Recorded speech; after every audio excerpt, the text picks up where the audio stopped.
Hey guys, welcome back to today's video. Today is Sunday, October 18th, 2020, and today we're going to be taking a look at the Economist 2020 election forecast. Now, the reason why we're taking a look is because this forecast, it was one of the more accurate ones back in 2016. They claimed that they gave Donald Trump a roughly 33-35% chance at victory, but besides that, when we're looking at their 2020 forecast, they have never put Donald Trump in such a bad position. What I mean by that is Joe Biden is now at a 91% chance at victory and Donald Trump is at a 9% chance at victory. I'm making this video because Donald Trump has officially hit single digits. Now, he has been for October 8th through the 18th, but I only noticed it today. And when we're looking at the overall trend line, Donald Trump actually was above Biden. At one point in time, Trump had a 53% chance of victory. Now, this came as a result of Trump's COVID-19 response. In the end of March and early April, he was approved of. But following his disapproval growing, whether it was on the jobs, whether it was in the economy, whatever it was, it all hurt Donald Trump's chances at winning the presidency, and he entered into the RNC around this time period with an 11% chance at victory. I don't know if it's going to dip down there, but it was 11-12% chance at victory, and I made a video about it because I thought it was notable.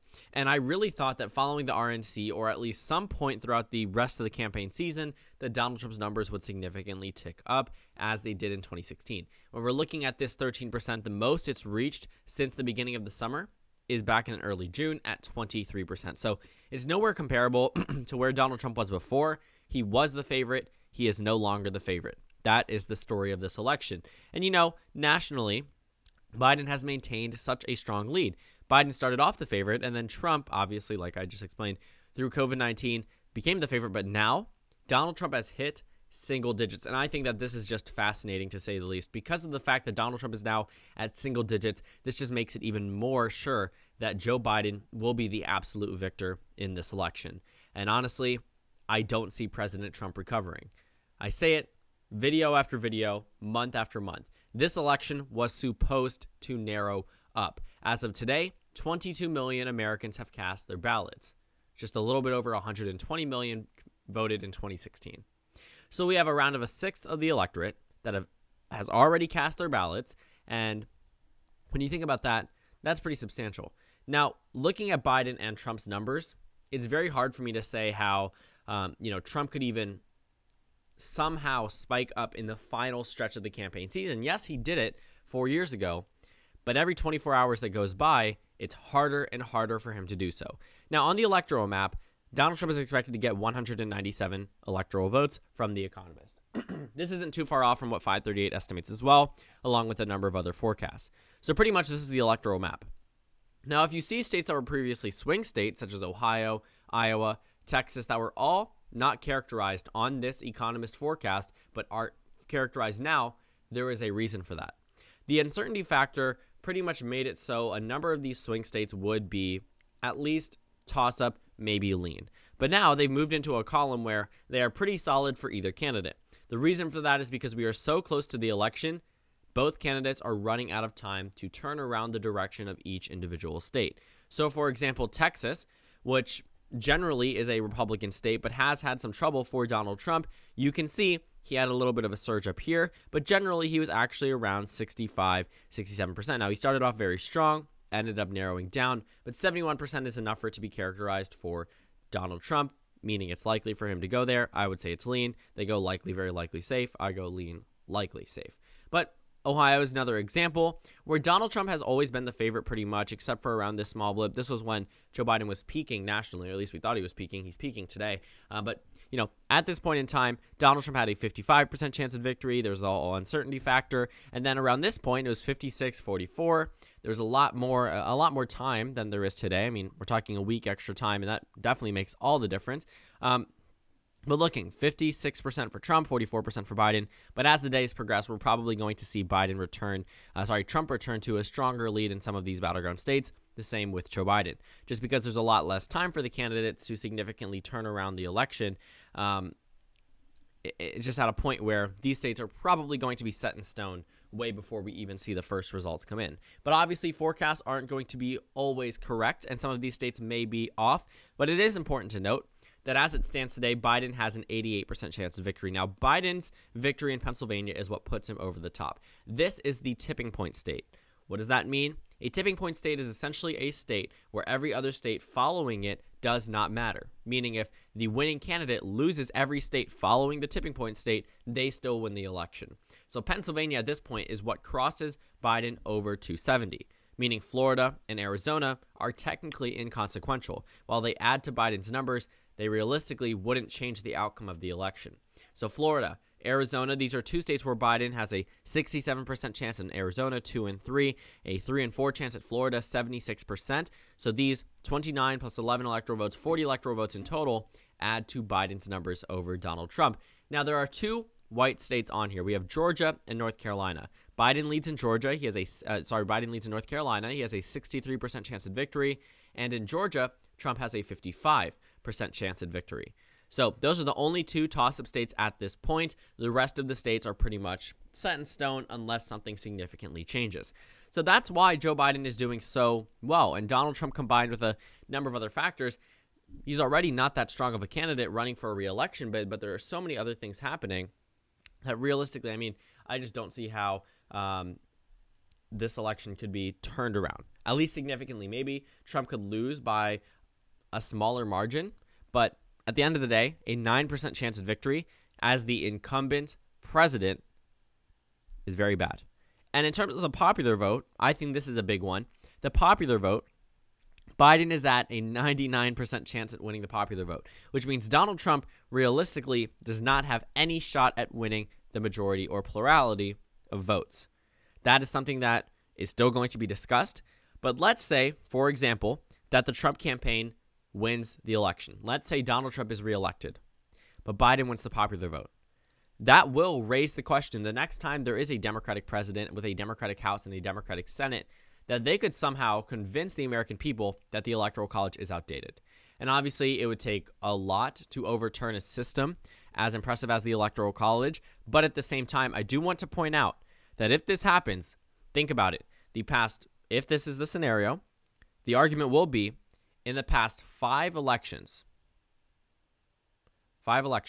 actually no, in the past 6 elections, the Democratic Party has won the popular vote 5 out of 6 times, but lost 4 out of 6 times. Did I do the math right? I don't think I did it right. Actually, I did. Yeah. So in that scenario, there would be 4 terms of a Republican president, despite only one of those being won with the popular vote, and that was 2004. The argument already today is that the Democratic Party has won the popular vote 4 out of the 5 times in the election.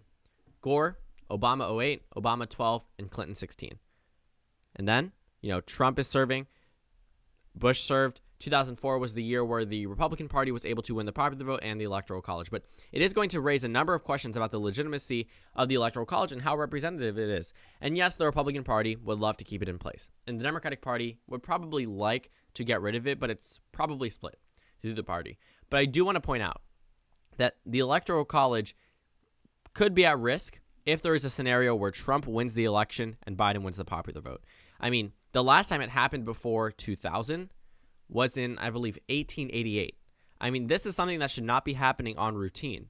The majority of Americans should not be voting for a candidate and then that candidate losing. Now, I'm not saying to get rid of the Electoral College. I have my own personal beliefs on the Electoral College. I do think that it is a fair system in a way. I mean, I'm releasing a video about it in about a week or 2 weeks. But looking at the Electoral College specifically, I would not necessarily say a popular vote system would be the perfect solution. But I do think that there is reform that needs to be made, and the American people are probably going to side with that. I mean, if this election does happen where Trump wins and the popular vote goes the opposite way, that could be a trend that we see. Because the Democratic Party is probably going to be the favorite for future elections, at least building up into the next decade. The reason for that is the popular vote system, not necessarily the popular vote system, the amount of people that they are going to be winning. I mean, we see this country rapidly moving to a majority-minority population. That means by 2050, we will see the majority of Americans are not white. As it stands today, it's around 70-75% white voters. Or not white voters, white population. By 2050, it'll be around 50-50. But at that point, you can imagine that the entire country will have taken a shift to the left. The modern day Republican Party probably won't survive the next 30 years. And, you know, parties do have to shift. If you had taken the Democratic Party today and compared it to where it was 80 years ago, you couldn't compare the two. So obviously parties do shift. But I think that this election, if there was to be a scenario where Trump did that, where he was able to win but lose the popular vote, it would be a time where maybe an overwhelming majority of Americans call for reform. But right now he's at a 9% chance at winning the Electoral College, and just the fact that he has a 9 times higher chance at winning the presidency than winning the popular vote, I think is pretty insane. It's pretty crazy to see how this system does end up working out, but you can see that Donald Trump is in no shape to win the presidency at this point. This is not personal bias. This is not me taking a stance against Donald Trump. This is looking plainly at the numbers.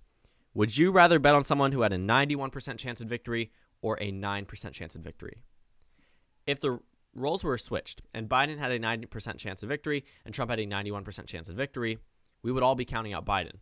And I think the reason why we're not counting out Trump is because he defied all expectations in 2016. But then again, you have to ask the question, did he really defy them too heavily? He had a 33-35% chance of victory in 2016. He has a fourth of that this time around. I mean, we're talking about different elections, apples and oranges, and this election is nothing like 2016. And Trump is now down at a point where he is losing in Pennsylvania, Michigan, Wisconsin, Florida, Arizona, now North Carolina, to a point where Georgia is just a coin toss. So all in all, I mean, Donald Trump is not doing well. And while some of these states may have gotten redder, other states have gotten bluer, because there's a lot less time for uncertainty and time for these candidates to change the trajectory of some of these battleground states. But the major takeaway is Donald Trump has hit his lowest point throughout the entire campaign season at a single-digit % chance of victory. 9% chance for Trump to win, 91% chance for Biden to win. Major takeaway here, Joe Biden is doing very well. That's been a reoccurring theme. But for Donald Trump's sake, he's probably hoping that that's not the case a week from now. So thank you guys so much for watching this video. Make sure to comment down suggestions below. Subscribe on the left if you haven't already, and check out the Instagram and Twitter. At the bottom left of the screen, there's also a Discord link for you to go ahead and join. On the screen, there's a video you can watch, and then a playlist for my 2020 election prediction videos. Again, thank you guys so much for watching, and I will see you all later today.